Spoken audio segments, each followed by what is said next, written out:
Welcome back Telugu movie reviews. Tollywood ఇండస్ట్రీలో talent తో ఎదిగిన హీరోల్లో కిరణ్ అబ్బవరం గారు ఒకరు కాగా, గతేడాది వరుస ఫ్లాపుల్లో ఉన్న కిరణ్ అబ్బవరంకు కా మూవీతో భారీ హిట్ దక్కింది. అయితే ఆయన లేటెస్ట్ గా నటించిన మూవీ కే ర్యాంప్. ఈ మూవీ రీసెంట్ గానే థియేటర్లో రిలీజ్ అయింది, చూడడం కూడా జరిగింది. మరి ఈ మూవీతో కిరణ్ అబ్బవరం గారు ఎంతవరకు సక్సెస్ సాధించారో ఇప్పుడు చూద్దాం రండి ఈ రివ్యూలో. ఈ మూవీ యొక్క స్టోరీ విషయానికి వస్తే, సరదాగా లైఫ్ ను ఎంజాయ్ చేసే కుమార్ అలియాస్ కిరణ్ అబ్బవరం కు ఎంసెట్ లో మంచి ర్యాంక్ రాకపోవడంతో తన తండ్రి డొనేషన్ కట్టి పై చదువుల కోసం కేరళ పంపిస్తాడు సాయి కుమార్ గారు. అక్కడే కుమార్ కి జాయ్ మెర్సీ అలియాస్ యుక్తి తరేజా పరిచయం అవుతుంది. ఆమెతో స్నేహం చేసి ప్రేమలో పడతాడు. అయితే హీరోయిన్ కి ఒక మెంటల్ డిజార్డర్ ఉంటుంది. అదేంటిదంటే పోస్ట్ ట్రామాటిక్ స్ట్రెస్ డిజార్డర్ అనే ఒక అరుదైన వ్యాధి ఉందని తెలుస్తుంది హీరోకి. అబద్ధాలు చెప్తే అసలు తట్టుకోలేని మనస్తత్వం ఆమెకు ఉంటుంది. ఆమె మెంటల్ డిజార్డర్ వల్ల ఎదురయ్యే ఇబ్బందులను హీరో ఎలా ఫేస్ చేశాడు, జాయ్ మెర్సీ అలా బిహేవ్ చేయడానికి కారణం ఏంటి, చివరికి ఏమైంది, ఆమె మెంటల్ డిజార్డర్ నయమైందా, ఇవన్నీ తెలియాలంటే మనం మూవీ చూడాల్సిందే.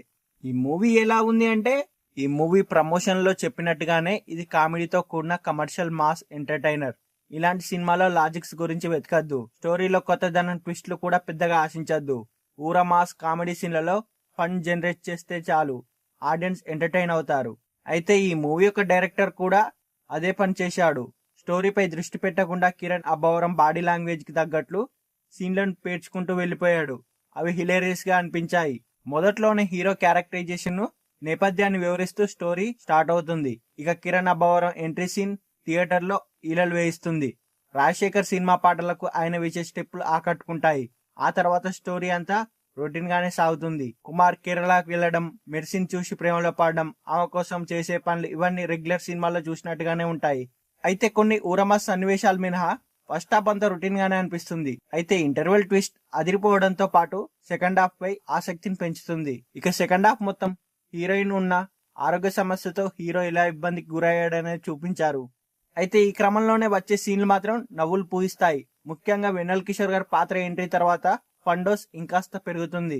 ఒకవైపు వెన్నెల కిషోర్ గారు, మరోవైపు నరేష్, వీరిద్దరి మధ్య సాగే సంభాషణలు, ఈ క్రమంలో వచ్చే సన్నివేశాలు నవ్వులు పూయిస్తాయి. అయితే నరేష్ గారు చెప్పే కొన్ని డైలాగ్స్ మాత్రం ఫ్యామిలీ ఆడియన్స్ కి కాస్త ఇబ్బందిగా అనిపిస్తుంది.